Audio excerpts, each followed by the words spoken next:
Chernobyl. What is the first thing you associate with this word? Quite often it's used in a generic way to refer to the Chernobyl nuclear power plant, the entire Chernobyl region, or even the city of Pripyat. It is highly likely that the last thing you would think of is the nearly 1,000 years old city of Chernobyl. Located just 8 miles from the power plant, this city gave its name to the region and eventually to the greatest man-made disaster of 1986. But the city itself always remained under the solid shadow cast by the nuclear reactors. This is its story.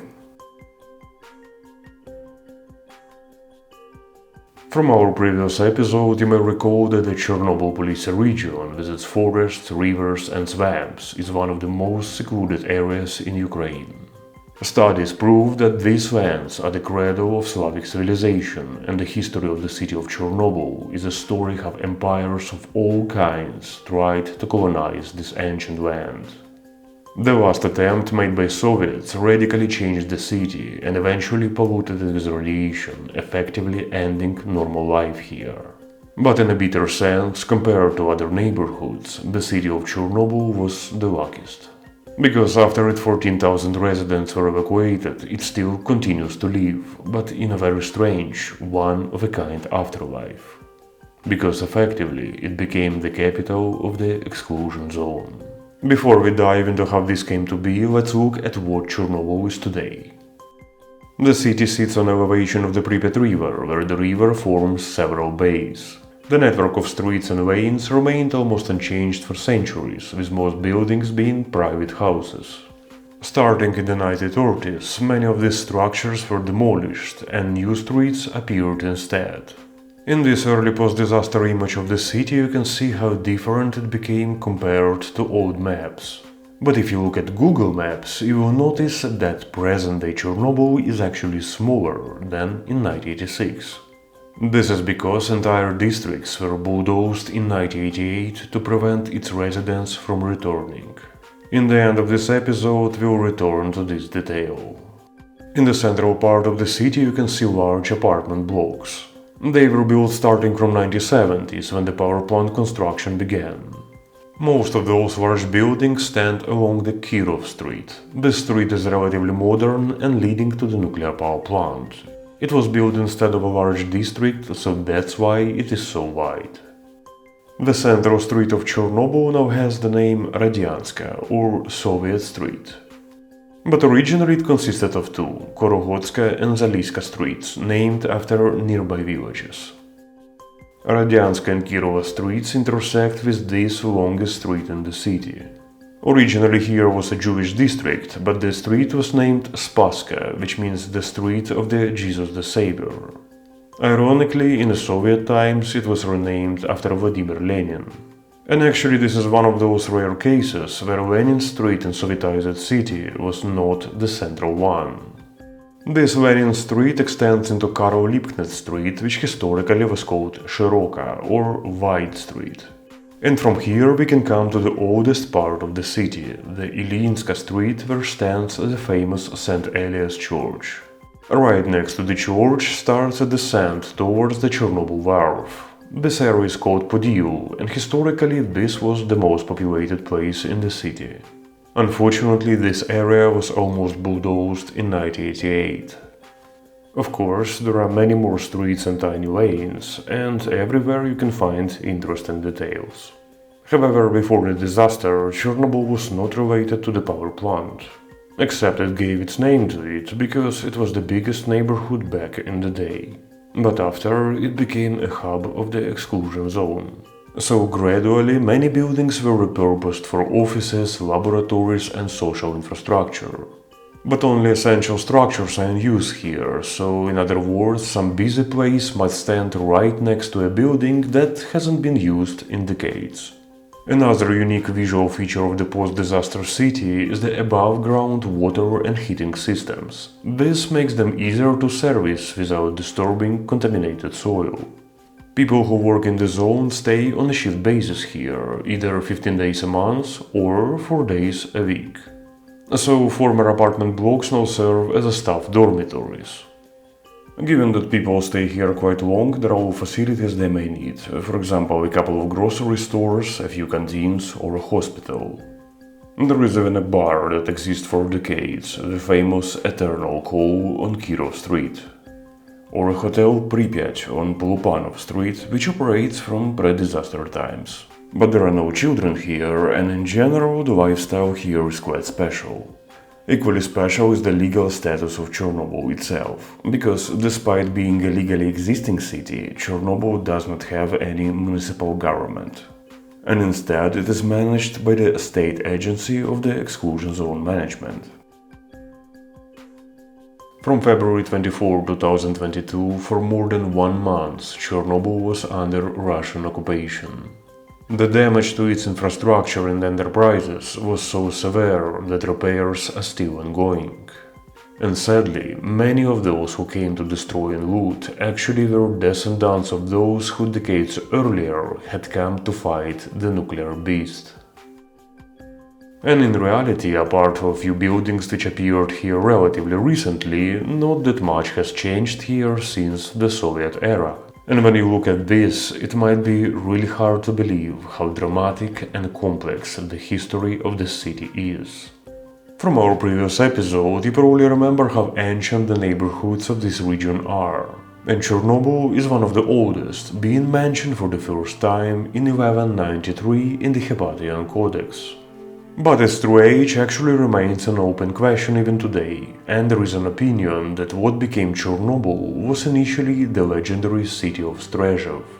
Strezhov was founded by Kiev Prince Rurik Rostislavich during the times of Kiev Rus. Its exact location is not yet identified, however the majority of scientists believe that it was a settlement located in the Strizhevsky Hills, and that its fortified center was in the east of the area known nowadays as Kalinovske Hremovo.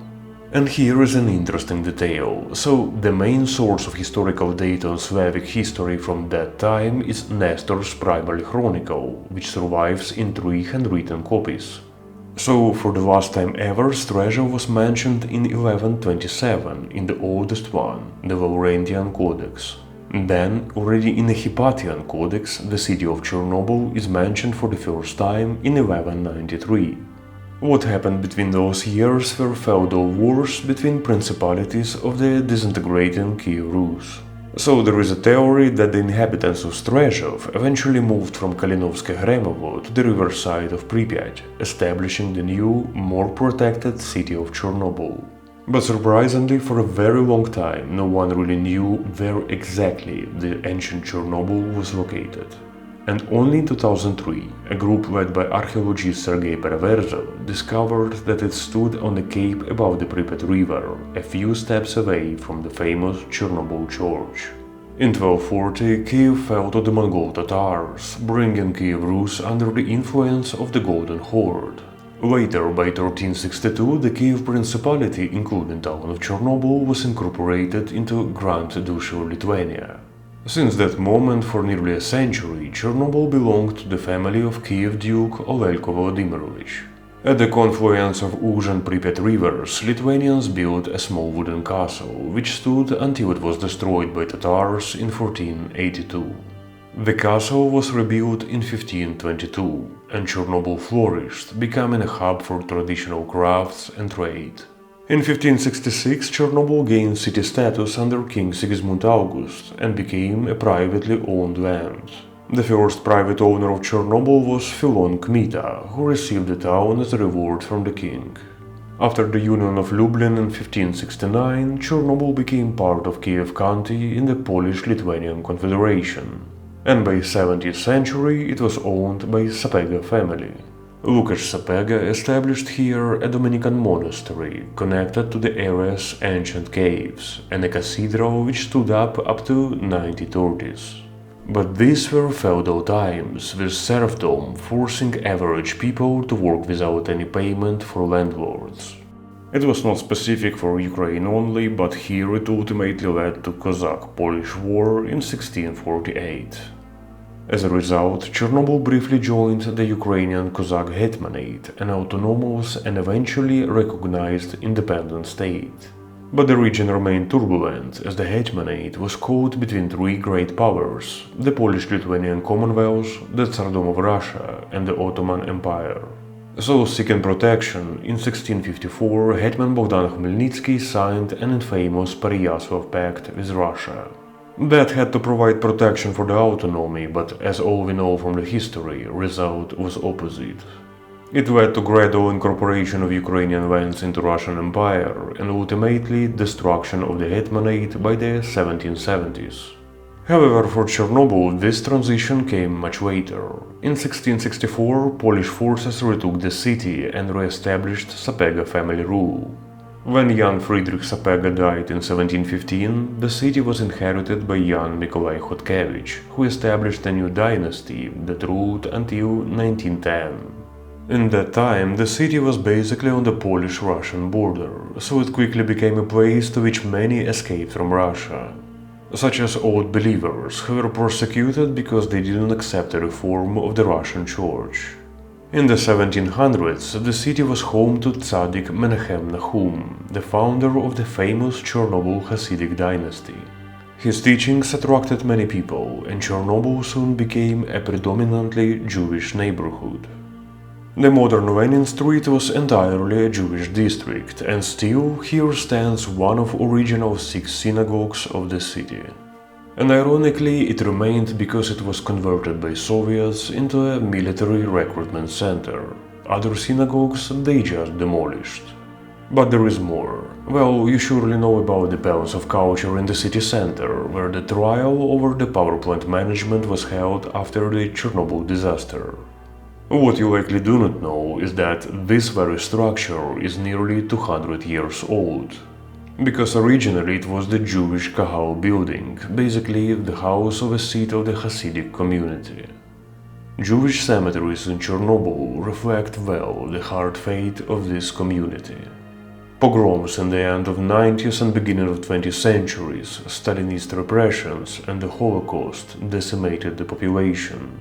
If you visit the Jewish cemetery near the bus station, in reality you will walk literally by unmarked graves, but at least something remains here.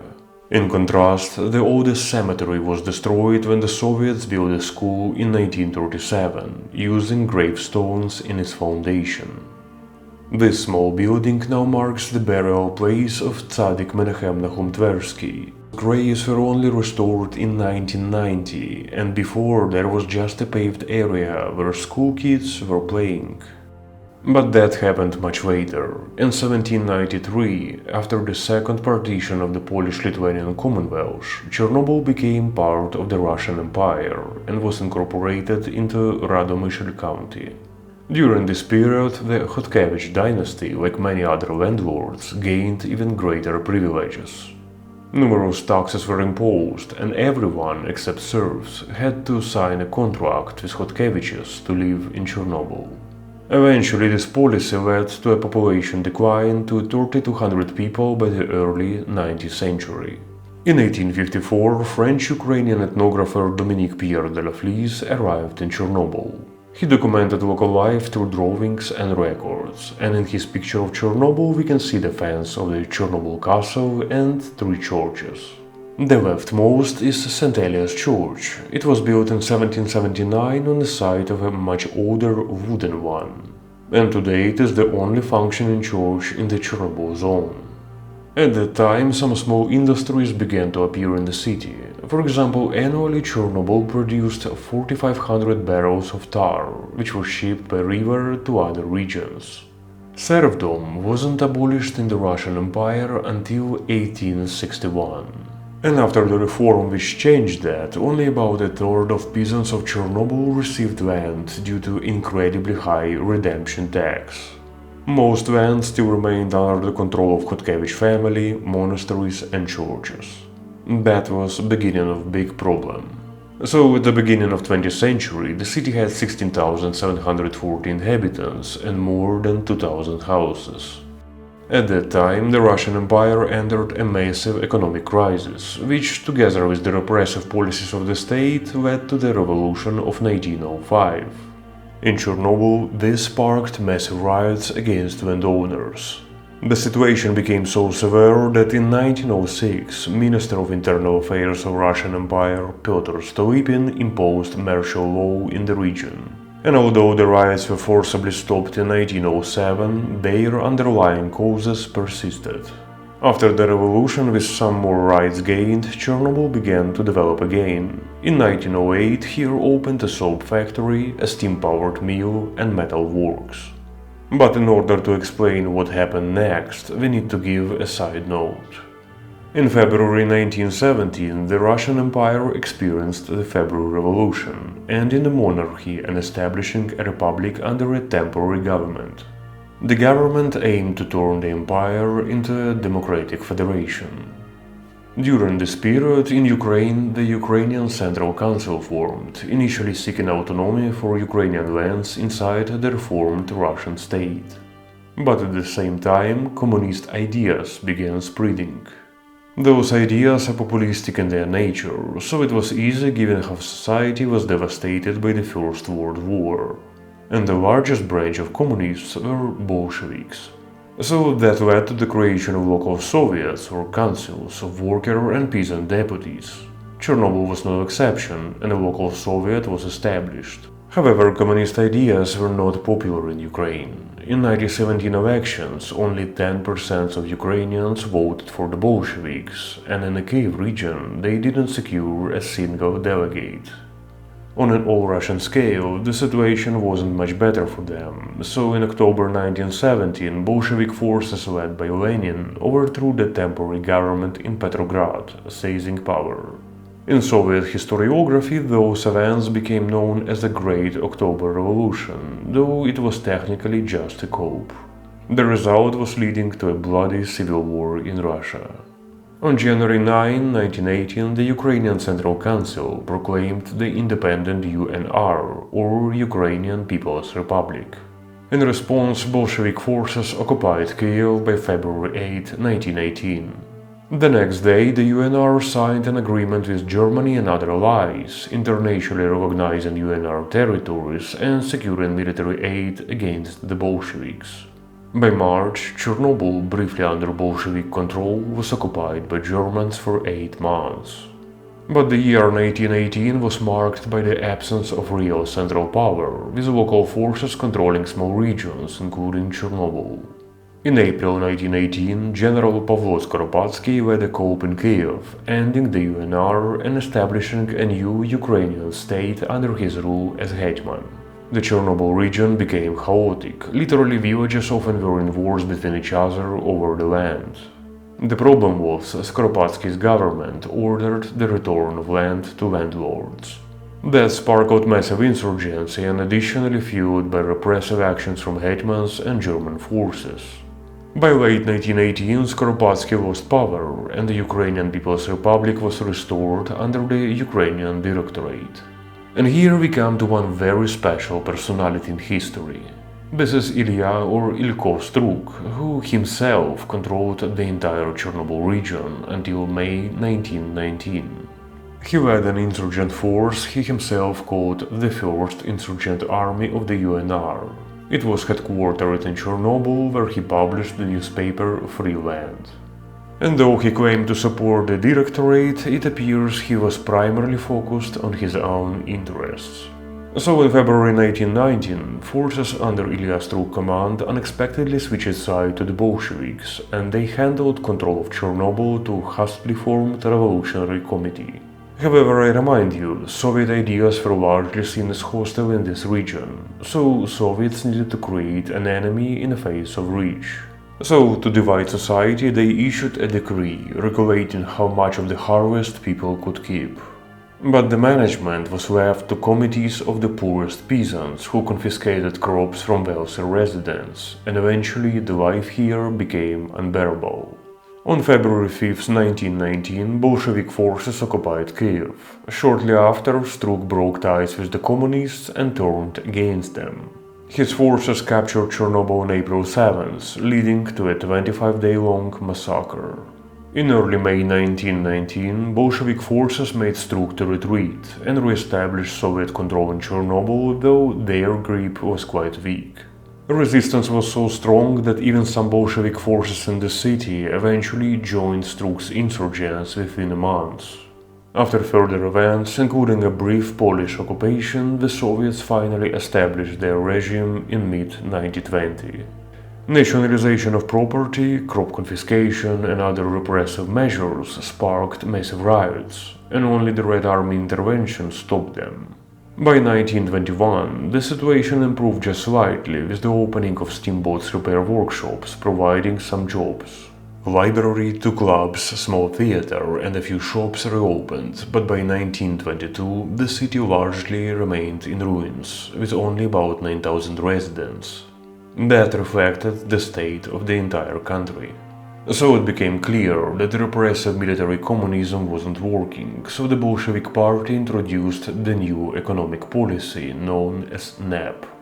Lenin described NEP as a temporary system that allowed a free market and capitalism under state control, while socialistic enterprises operated on a profit basis. That nevertheless boosted the economy and even led to the phenomenon of a Soviet bourgeoisie known as NEPmen. While I'm not sure if there were actual NEPmen in Chernobyl, by 1926 the situation improved, with over 9,000 individual farmers appearing in the region. Unfortunately, this progress was short-lived, because in reality Soviets were absolutely not interested in existing of individual farmers as class. After Lenin's death in 1924, gradually Joseph Stalin came to power. He abolished NEP and initiated a policy of forced industrialization through collectivization, which involved looting farmers and using terror. At the same time, Stalin launched a strong anti-religious campaign. In Chernobyl, this led to closure and destruction of nearly all Orthodox churches, the Roman Catholic Cathedral and all synagogues. Famous St. Elias Church survived only because it was converted into their house. From the late 1920s, Ukraine experienced renewed anti-Soviet riots, which Stalin met with brutal repressions. Those included deportations of wealthy farmers, property confiscation, and forcing everyone else into collective farms, or so-called kolkhozes. Essentially, this was a restoration of serfdom, because people were legally tied to collective farms and had no right to leave the region where they were located. It is hard to believe, but until 1974, kolkhoz farmers didn't have government IDs. In 1930, Chernobyl saw the launch of a newspaper called Red Polisia, which was later renamed Lenin's Heritage in 1952. In 1962 it was renamed into the Flag of Victory, continuing under this name until the late 1986. Of course, in that newspaper you would read exclusively how good life is, but the reality was drastically different. In 1932-1933, Stalin orchestrated the Holodomor. This was man-made famine caused by confiscation of nearly all food from kolkhozes to meet state quotas. And that took more than 3 million lives if you take Ukraine only. But it touched also other republics, such as Kazakhstan, basically every place where was a resistance. Well, Chernobyl city, being located near the Pripyat river, which is full of fish, didn't suffer the full impact. But locals remember exhausted people from other regions coming to the city in desperate search of food and protection. By 1933, there were 33 kolkhozes in the Chernobyl region, and 2 years later the first cattle farms appeared. Chernobyl's workshops were organized into a shipyard, and the city opened a butter factory, iron foundry, brick factory and other small industries. In 1937, marking the 20th anniversary of the October Coup, School No. 1 opened in the site of the old Jewish cemetery. Tragically, the anniversary was marked with something far worse. 1937 marked the start of the Great Terror, initiated by Stalin and carried out by Commissar of the Internal Affairs Nikolai Yezhov. In Chernobyl, the peak of the terror came in the spring of 1938, when dozens of people disappeared every single day. And among them was Vasil Sukhotin, the director of just recently opened School No. 1. During the Great Terror, 1.5 million people were arrested across the USSR, nearly 700,000 of them were executed, and 500,000 died in concentration camps. While we don't know the exact number of those repressed in Chernobyl, it affected hundreds of families. And ironically, in 1939, Nikolai Yezhov himself was arrested and later executed.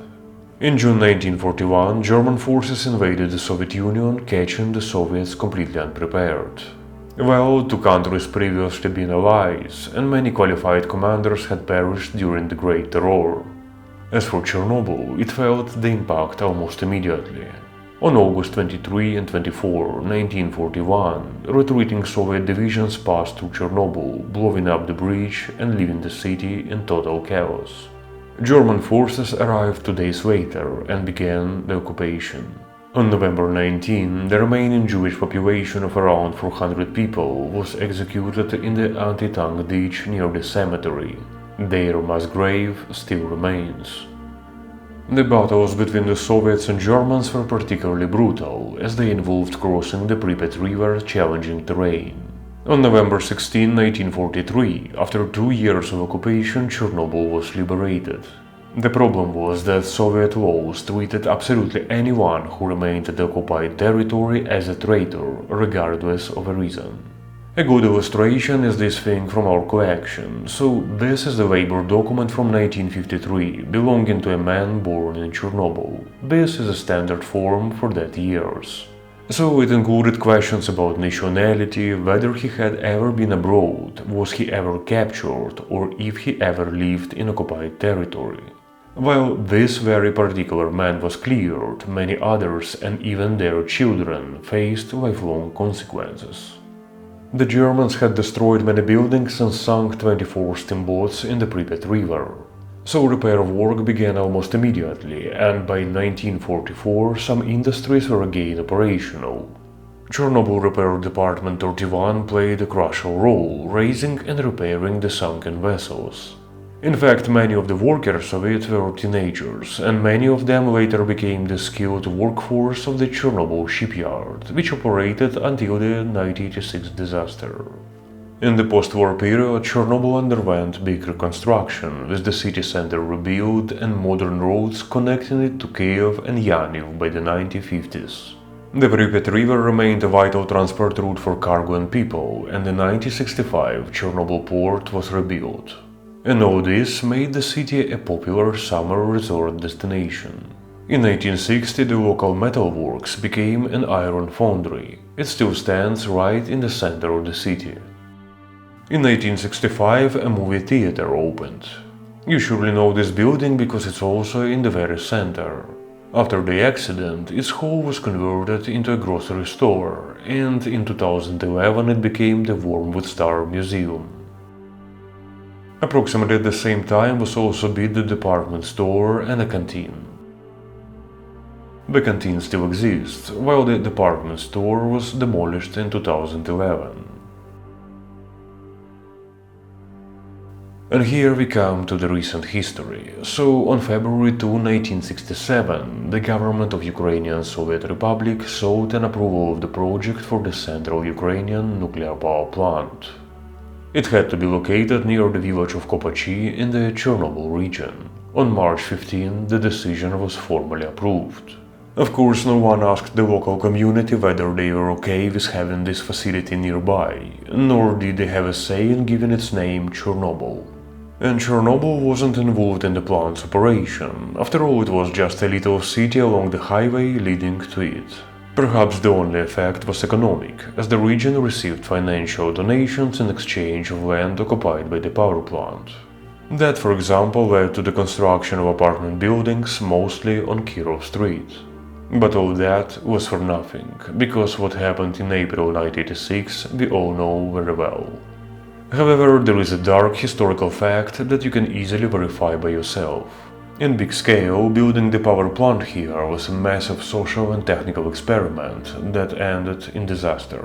The Soviets tried to obscure the tragedy of Pripyat, often mentioning it only as a satellite village of the plant, despite its actual population of 50,000. The villages of this region, their history and the true nature of this land were totally ignored, except maybe messages about which collective farm was lost. Instead, the word Chernobyl was used everywhere in the media, reducing it to abstract concept marking the affected area. So basically before the internet epoch, most people wouldn't have known what Chernobyl actually referred to. But in Chernobyl region the Soviets went even further. In 1987 and 1988, bulldozers razed many neighborhoods to empty grounds, with similar plans for most buildings in the city of Chernobyl. Well, officially this was to prevent fires, but in reality it was to stop people from returning to their homes. I want to clear it out. Under any circumstances, we do not downplay the scale of the tragedy of people of Pripyat, but there is a fundamental difference between this city and the surrounding neighborhoods. Pripyat appeared because of a government directive, was populated mostly by people who came from elsewhere and existed for just 16 years before it was evacuated. In contrast, Chernobyl and all the surrounding villages were home for generations of families deeply connected to their land for hundreds of years. So these strong connections led many to return, even after being relocated and receiving compensations. For your understanding, if today about 100 people remain in the zone, back in 1987 there were thousands. But this bulldozing was not new. In 1857, after the accident of the Mayak plutonium plant in the city of Chelyabinsk Fort in Russia, 23 villages were just buried on site. Chelyabinsk Fort was a secret city, absent on maps. So similar to Chernobyl accident, this accident was also named after a nearby but absolutely unrelated city, Kyshtym. And here in relation to this, the zone again showed a dark irony. I guess from our previous episode you may remember Soviet dramatist Alexander Levada. In 1873, this man wrote a play titled Hello Pripyat, praising the nuclear power plant and the supposed progress it brought to Police land. So his home in Chernobyl was one of the very first bulldozed in 1988. This likely deeply affected him, prompting an appeal in all the Union newspaper Pravda. Well, this was one of those small acts that helped to halt the destruction, but it didn't stop Soviet authorities from attacking the people who returned to their homes. In the internal newspaper of the zone, called Bulletin of Chernobyl, there is a witness account. The villagers were suddenly surrounded by countless policemen. They burst into houses 5-6 people at a time, grabbed the crazed people, shoved them into buses, threw them into bags of the cars. Those who resisted were beaten with particular cruelty with rubber batons. Seeing what was happening, the self-settlers rushed in the school building, where at that time a regiment from Baltics was stationed. The soldiers led the people through, stood at the gates themselves and threatened, whoever tries to enter the school will pay. Well, later Soviet authorities finally realized that all their repressive attempts were futile, and those who remained were permitted to stay. But for many former residents of Chernobyl, the fact that their city name became synonymous with disaster still causes deep emotional pain. So if you watched or listened this far and learned something new, you made your contribution to preserving the history of this tiny but unique Polisia city. If you're interested in bonus reading, check out our Patreon page for unique archive materials and Chernobyl insights. The link is in the description below. And now, thank you once more for watching, and see you next time in the next episode of Chernobyl Uncharted.